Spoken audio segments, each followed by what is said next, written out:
तो स्टूडेंट्स चलिए आज की इस वीडियो के अंदर हम सवाल नंबर 5 से हल करना शुरू करते हैं। देखिए इसके पिछले जो सवाल थे वो हमने पिछले वीडियोस के अंदर बना दिए हैं। आप वो वीडियो देखें, लिंक डिस्क्रिप्शन के अंदर दी हुई है, तभी आपको ये पूरा क्लियर समझ में आएगा। अब देखिए अब हम इसका पांचवा सवाल हल करते हैं। पांचवा सवाल क्या है? एक बर्तन एक उल्टे शंकु के आकार का है, उसकी ऊंचाई 8 सेंटीमीटर, ऊपरी सिरे की त्रिज्या 5 सेंटीमीटर है। ये ऊपर तक पानी से भरा हुआ है। जब इस बर्तन में शीशे की कुछ गोलियां जिनमें से प्रत्येक 0.5 सेंटीमीटर त्रिज्या वाला एक गोला है डाली जाती है, तो इनमें से भरे हुए पानी का 1/4 भाग निकल जाता है। बर्तन में डाली गई शीशे की गोलियों की संख्या ज्ञात कीजिए। देखिए बहुत इजी क्वेश्चन है। देखिए हमारे पास एक शंकु है कुछ इस प्रकार का, और शंकु की ऊंचाई दी हुई है हमारे पास 8 और शंकु की त्रिज्या दी हुई है हमारे पास 5। इसके अंदर शीशे की गोलियां डाली जा रही है 0.5 सेंटीमीटर त्रिज्या वाली 0.5। बहुत इजी क्वेश्चन है। अभी हम इसका आंसर ज्ञात करते हैं। सबसे पहले देखिए हमें करना क्या है, शंकु का आयतन निकालना है, फिर उसका निकालना है हमें चौथाई 25%, क्योंकि हमें पूछ रहा है कि गोलियां डालने पर 25% पानी, चौथाई पानी बाहर निकल रहा है। तो हमें पहले शंकु का निकालना है, फिर निकालना है हमें उसका चौथाई, और फिर उसके बाद हमें इस गोले का आयतन निकालना है। दोनों का भाग कर देंगे, उत्तर आ जाएगा। सिंपल। सबसे पहले शंकु के आयतन का फॉर्मूला होता है हमारे पास 1/3 pi r square h, 1/3 pi r square h 1/3। और देखिए हमें इसका चौथाई, चलिए चौथाई बाद में कर लेंगे। पाई का मान 22/7, आर का मान त्रिज्या 5 और एच का मान 8। अब इन्हें गुणा भाग करेंगे, ऊपर वाला गुणा कर लो और नीचे वाला गुणा कर लो। 22 को 5 को 5 को और 8 को गुणा किया, यह है हमारे पास 4400, 7 या 21। अब देखिए मैंने आपको स्टार्टिंग में बताया चौथाई निकालना है। तो अगर हमें किसी का डबल करना हो तो हम उसे 2 से गुणा कर देते हैं, 3 गुणा करना हो तो 3 से। उसी प्रकार हमें चौथाई करना है तो हम उसे चौथाई से गुणा कर देंगे, चौथाई यानी 1/4। अब इसे नॉर्मली गुणा कर लीजिए, 4 1 कम 4, इसमें भाग दिया 1100, एक का कोई मतलब होता नहीं। यह है हमारे पास 1100/21। अब वैसे तो आप इसे यहाँ और आगे काट सकते हैं, लेकिन चलिए हम इसे बाद में काट लेंगे, क्योंकि हमें आगे अभी और कैलकुलेशंस करनी है, तो इसे बाद में कर लेंगे। अभी शंकु का आयतन इसे रहने देते हैं, 1100/21 सेंटीमीटर क्यूब। अब इसके बाद हम इस गोले का आयतन निकालते हैं। गोले का आयतन का फॉर्मूला होता है हमारे पास 4/3 पाई आर क्यूब। ये होता है हमारे पास गोले के आयतन का फॉर्मूला। अब देखिए इन सब का मान रखेंगे। 4/3 पाई का मान होता है 22/7, आर का मान दिया हुआ है यहाँ 0.5, ये 0.5 3 बार, क्योंकि घात लगी हुई है यहाँ पर 3। अब इन सबको ऊपर वाला गुणा करेंगे, नीचे वाला गुणा करेंगे, तो यहाँ पर हमारे पास आंसर आएगा सबको गुणा करने पर 11, ऊपर वाला गुणा करने पर 11 और नीचे साथ दिया 21 सेंटीमीटर क्यूब। अब मैंने इसके आगे आपको बताया दोनों का भाग कर दो। सिंपल। इसे रखो ऊपर 1100/21 और इसे रखो नीचे 11/21। अब देखिए जब ऐसी सिचुएशन आ जाए कि ऊपर भी संख्या बटे में है, नीचे भी संख्या बटे में है, तो इसे हल करना बहुत आसान है। नीचे वाले को आप उठा के ऊपर ले आओ, लेकिन नीचे वाले को ऊपर लाने में आपको करना यह पड़ेगा कि जो संख्या नीचे थी फिर उसे ऊपर लिखना पड़ेगा, जो ऊपर थी उसे लिखना पड़ेगा नीचे, यानी उल्टा। 21 ऊपर लिखना पड़ेगा और ये 11 जो है फिर ये नीचे लिखना पड़ेगा। अब 21 से 21 काट दो और 11 1 कम 11, 11 1 कम 11, ये आया हमारे पास 100। तो टोटल हमें 100 गोलियां उसके अंदर डालनी पड़ेंगी। हमारे इस क्वेश्चन का आंसर है 100। इस प्रकार बड़ी आसानी से हमने क्वेश्चन हल कर लिया। चलिए अब इसका छठा सवाल हल कर लेते हैं। प्रश्न 6 और इसका हल बड़ा आसान है। देखिए प्रश्न 6 के अंदर क्या दिया हुआ है? दिया हुआ है कि ऊंचाई 220 सेंटीमीटर, आधार व्यास 24 सेंटीमीटर वाले एक बेलन जिस पर ऊंचाई 60 और त्रिज्या 8 का दूसरा बेलन आरोपित है, इसे स्तंभ बना हुआ है, इसका द्रव्यमान ज्ञात कीजिए। जबकि 1 सेंटीमीटर क्यूब बराबर 8 ग्राम ये दिया हुआ है और पाई का मान दिया हुआ है 3.14। बहुत इजी क्वेश्चन है। दो बेलन है, आपको दोनों का आयतन निकालना है। देखिए बेलन के आयतन का फॉर्मूला होता है हमारे पास पाई आर स्क्वायर एच। दो बेलन है तो हम 2 बार लिख देंगे पाई आर स्क्वायर एच। अब देखिए पाई का मान हमें दिया हुआ है 3.14, यानी कि यहाँ पर हमें पाई का मान 22/7 नहीं रखना। अगर सवाल में पाई का मान नहीं दिया हो तब हम पाई का मान रखते हैं 22/7, बट यहाँ पर दिया हुआ है पाई बराबर 3.14, तो हमें 22/7 नहीं बल्कि 3.14 रखना है। लेकिन चलिए हम पाई का मान एंड में रख लेंगे। वैसे यहाँ रखे तो भी उत्तर वही आएगा, एंड में रखे तो भी वही आएगा, लेकिन एंड में रखने से कैलकुलेशन थोड़ी छोटी हो जाएगी। तो फिलहाल पाई का पाई रहने देते हैं। पाई इंटू आर का मान देखिए, इसकी त्रिज्या है 24। 24 त्रिज्या नहीं, 24 तो आधार है, आधार व्यास है। त्रिज्या होती है व्यास की आधी, तो 24 के आधे होते हैं 12, तो ये होगा हमारे पास 12 इंटू 12। एच का मान ऊंचाई 220, हाइट 220 प्लस पाई का पाई आर यहाँ पर दूसरे वाले की ऊंचाई है 60, सॉरी दूसरे वाले की त्रिज्या है 8, 8 इंटू 8 और ऊंचाई है हमारे पास 60। बस इसका हल निकालेंगे। मैंने आपको पहले ही बताया था कि जोड़ वाला है जो सिस्टम है ये एंड में होगा, इसे हम बाद में करेंगे।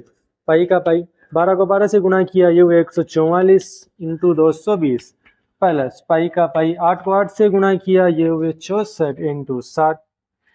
अब पाई देखिए इसमें भी है, पाई इसमें भी है, या चलो रुकिए अभी पहले इनकी भी गुणा कर लेते हैं, पाई का मान बाद में अलग कर देंगे। 144 को 220 से गुणा किया, यह हमारे पास 31,680 प्लस 164 को हमने 60 से गुणा किया तो यह है 3,840। अब देखो पाई इसमें भी है, पाई इसमें भी है, तो हम पाई को लिख देंगे एक बार और इन दोनों को जोड़ देंगे क्योंकि बीच में जोड़ का निशान है। 31,680 प्लस 3,840। अब पाई को इन दोनों को जोड़ने पर हमारे पास आए टोटल 35,520 और पाई का मान हमें स्टार्टिंग के अंदर दिया हुआ है कि 3.14 आएगा, तो पाई का मान हमने रखा 3.14। इन दोनों को जब हमने गुणा किया तो इन दोनों को गुणा करने पर हमारे पास आए 1,11,532.80 सेंटीमीटर क्यूब। ये तो आ गया हमारे पास आयतन। देखिए मैंने यहाँ डायरेक्ट गुणा कर दिया, आपको वैसे पूरा गुणा करके फिर देखना है। यह है हमारे पास सेंटीमीटर क्यूब आयतन। एंड में लिखा हुआ है कि 1 सेंटीमीटर क्यूब बराबर 8 ग्राम। जब भी ऐसा कुछ दिया हुआ हो कि 1 सेंटीमीटर क्यूब बराबर इतनी रेट या इतने रुपए या इतने ग्राम कुछ भी, तो आपको उससे गुणा करना है। तो फाइनल आंसर को हम 8 से गुणा कर देंगे। फाइनल आंसर को 8 से गुणा करने पर आया हमारे पास 8,92,262.40। यह आया हमारे पास ग्राम। इसे किलोग्राम में बदलना है, वैसे यहाँ छोड़ दे तो भी आपका आंसर सही है, लेकिन अगर आपको इसे किलोग्राम में बदलना है तो भी ज़्यादा हार्ड नहीं है, बस पॉइंट को 3 नंबर इधर सरका देना है।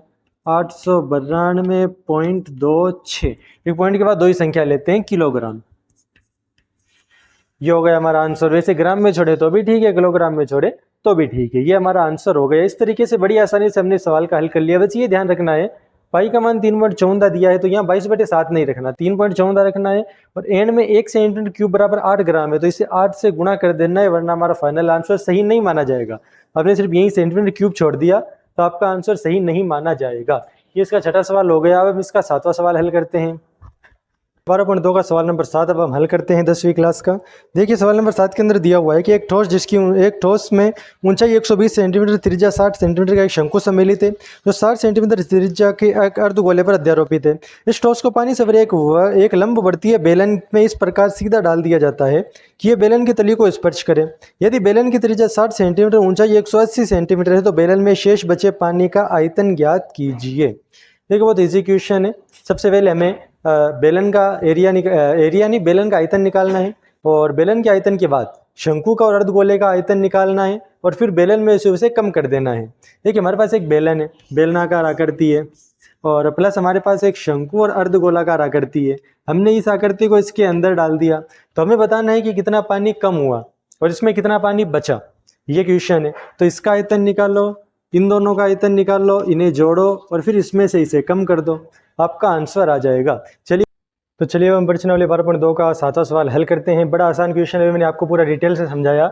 सबसे पहले देखिए बेलन का आयतन का फॉर्मूला होता है हमारे पास πr²h, फिर माइनस शंकु के आयतन का फॉर्मूला होता है हमारे पास 1/3 πr²h, प्लस गोले के आयतन का फॉर्मूला होता है हमारे पास गोले का नहीं अर्धगोले का 2/3 πr³।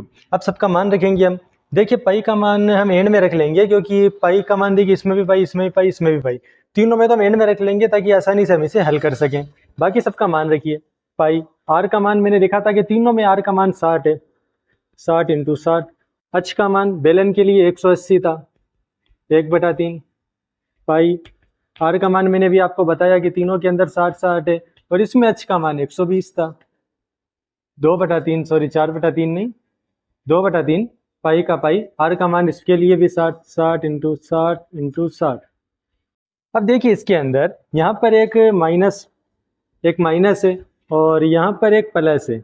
ये इसे 3 हिस्सों में बांट रहा है, 1 2 3, मतलब हम तीनों को अलग अलग हल करके फिर उसे जोड़ना है। देखिए हम आप सबसे पहले इजी तरीके से हल करते हैं, वो चीज़ लेते हैं जो तीनों के अंदर हो। देखिए पाई इसके अंदर भी है, पाई इसमें भी है और पाई इसमें भी है, तो मैं पाई ले लेता हूँ एक, तो फिर इसके बाद 60 इसमें भी है, 60 इसमें भी है और 60 इसमें भी है। अगला 60 इसमें भी है, इसमें भी है और इसमें भी है। अब जो जो संख्याएं बच गई वो लिख लो। देखो 180 माइनस 1/3 इंटू 120 प्लस 2/3 इंटू 7। अब कोष्टक के अंदर अंदर वालों को हल कर लो। हल करने का सिस्टम अब भी वही रहेगा, जोड़ और बाकी एंड में, बाकी इन्हें पहले हल कर लो। 3 1 कम 3, 3 चौक 12, 3 1 कम 3, 3 दूनी 6। बाहर देखिए, हम नंबर को गुणा कर लो और पाई का मान रख दो। पाई का मान कितना होता है सवाल में दिया हुआ नहीं है, तो हम यहाँ पर पाई का मान रखेंगे 22/7 इंटू 60 होते हैं हमारे पास 3600। कोष्टक 180 माइनस 40 1 कम 40 प्लस 20 दूनी 40, 22/7 गुणा 3600। कोष्टक के अंदर 180 में से 40 प्लस 40 80 गए, पीछे बचे हमारे पास 100। कोष्टक का मतलब गुणा होता है। अब ऊपर वाले तीनों को गुणा करेंगे और फिर इसके अंदर 7 का भाग करेंगे, हमारा आंसर आ जाएगा। ऊपर वाले तीनों को गुणा करने पर, देखिए मैं आपको शॉर्टकट के अंदर बताता हूँ, ऊपर वाले तीनों गुणा करने पे आएंगे 79,20,000। इसमें करेंगे 7 का भाग, तो इसमें 7 का भाग करने पर आएंगे हमारे पास 11,31,428, 428.5 सेंटीमीटर क्यूब। क्योंकि सवाल सेंटीमीटर के अंदर दिया हुआ है, आयतन पूछा, इसलिए हमने क्यूब लगा दिया। 1 10 1 10 10 लाख 10 लाख 11,31,428.5 ये हमारे इस क्वेश्चन का आंसर है, जो कि बड़ा आसान है। अगर थोड़ा सा हम ध्यान से देखें और बड़ी कैलकुलेशंस जो होती है उसे अगर हम थोड़ा ध्यान से करें तो हम इसे बड़ी आसानी से हल कर सकते हैं। ये 7वां सवाल हल हो गया। अब हम इसका 8वां सवाल हल करते हैं। चलिए अब परिचय वाले 12.2 का 8वां और आखिरी सवाल हल कर लेते हैं। इसके अंदर दिया हुआ है गोलाकार कांच के एक बर्तन की बेलन के आकार की गर्दन है, जिसकी लंबाई 8 सेंटीमीटर और व्यास 2 सेंटीमीटर है, जबकि इसका गोलाकार भाग का व्यास 8.5 है। इसमें भरे जा सकने वाले पानी की मात्रा मापकर बच्चे ने ज्ञात किया कि इसका आयतन 345 है। आपको इसकी जांच करनी है, ये मानते हुए कि पाई बराबर 3.14। ये तो बहुत इजी क्वेश्चन है। चलिए अभी इसका आंसर हम ज्ञात कर लेते हैं। देखिए हमें दिया हुआ है गोलाकार बर्तन है, ये गोलाकार बर्तन, और बेलनाकार इसकी मुंह है, ये बेलनाकार मुंह। इसका व्यास दिया है 2, तो त्रिज्या हो गई 1। इसका व्यास दिया है 8.5, तो इसकी त्रिज्या हो गई 4.25, क्योंकि त्रिज्या जो होती है वो व्यास की आधी होती है। देखिए ऑलमोस्ट हर क्वेश्चन के अंदर त्रिज्या काम में आ रही है, पूरे पार्ट के अंदर। त्रिज्या याद रखिए, रेडियस जो होता है वो डायमीटर यानी कि इस व्यास के आधा होता है। तो ये हो गया हमारा 4.25 और इसकी हाइट दी हुई है क्वेश्चन में 8। बहुत इसी क्वेश्चन है, दोनों का आयतन निकालो, जोड़ दो। इसका आयतन का फॉर्मूला है पाई r स्क्वायर h बेलन का, और गोले का है हमारे पास 4/3 पाई r क्यूब। सबका मान रखो, लेकिन सवाल में दिया हुआ है कि पाई का मान है 3.14, तो आपको यहाँ पाई का मान 22/7 नहीं रखना, बल्कि आपको यहाँ पाई का मान रखना है 3.14, तब आपका आंसर सही आएगा। पाई का मान रख दिया हमने 3.14, r का मान है 1 गुणा 1 और h का मान है हमारे पास 8, प्लस 4/3 पाई का मान 3.14, r का मान है यहाँ पर 4.25 घात 3 है यहाँ पर, तो हम इसे 3 बार लिखेंगे। अब इन सबको गुणा भाग करेंगे, लेकिन जोड़ लास्ट में करनी है, गुणा भाग पहले करनी है। इन सबको गुणा कीजिए, 1 से गुणा करके तो कोई मतलब है नहीं। इन दोनों को गुणा करने पर आए हमारे पास 25.12, प्लस अब इधर गुणा कीजिए, पहले हमने इन दोनों को गुणा किया। एक एक करके करेंगे क्योंकि इतनी लंबी गुणा हो जाएगी अगर साथ में करेंगे तो। एक एक करके करिए। देखिए इन दोनों को गुणा करने पर आया हमारे पास 12.56 इंटू इन दोनों को गुणा करने पर आया हमारे पास 18.06 इंटू 4.25। नीचे अभी 3 लगा हुआ है। अब इधर की गुणा तो हो गई, इसे ऐसा का ऐसा छोड़ दो, प्लस अब हम इन दोनों की गुणा कर लेते हैं। वैसे अब इनकी करेंगे तो भी सेम है, करना सबकी है, पूरी की गुणा करके हमें लिखनी है। 12.56 गुणा 75, सॉरी 75 नहीं 76.75, नीचे अब भी इसके 3 है। अब इसके बाद अभी भी गुणा बची हुई है, जोड़ लास्ट में करनी है। अब इन दोनों की गुणा करेंगे। इन दोनों की गुणा करने पर हमारे पास आया, पहले अभी देखिए यहाँ 25.12 तो ऐसा कैसा है, इसे हमने अभी नहीं छेड़ा, इसे लास्ट में करेंगे। 25.12 ऐसा कैसा छोड़ दो। अब इन दोनों को गुणा करने पर आया हमारे पास टोटल 964.11, लेकिन नीचे 3 अब भी है। अब 3 का भाग कर दीजिए। 3 का भाग करने पर आ रहा है हमारे पास 346, 46 नहीं 321.37। अब देखिए ना कहीं पर गुणा है ना कहीं पर भाग है। अब लास्ट के अंदर आपको ये जोड़ करनी है, जिसे जोड़ने पर आंसर आया 346.37। 51। अब क्वेश्चन में क्या दिया हुआ है कि आंसर 345 आ रहा है, आप बताइए सही है या नहीं। हमारे आंसर 346.51 आ रहा है, मतलब जो 345 आंसर बुक में आया था वो आंसर गलत है। इस क्वेश्चन का यही आंसर है, आपको पूरा लिख के फिर एंड में बताना है कि ओरिजिनल आंसर 346.51 है, इसलिए किताब में दिया गया जो आंसर है वह गलत है। इस प्रकार बड़ी आसानी से हमने पूरे 8 सवाल हल कर लिए। अब अगर आपको कोई डाउट हो, मुझे नहीं लगता वैसे कि कोई डाउट बचा हुआ होगा, फिर भी कोई डाउट हो तो आप कमेंट के अंदर, डिस्क्रिप्शन में जो नंबर दिए गए उसके अंदर आप हमसे पूछ सकते हैं, आपका वो डाउट भी क्लियर कर दिया जाएगा। इसी तरीके से मेहनत करते रहें ताकि 10th के अंदर आप 90+ स्कोर आसानी से कर सकें।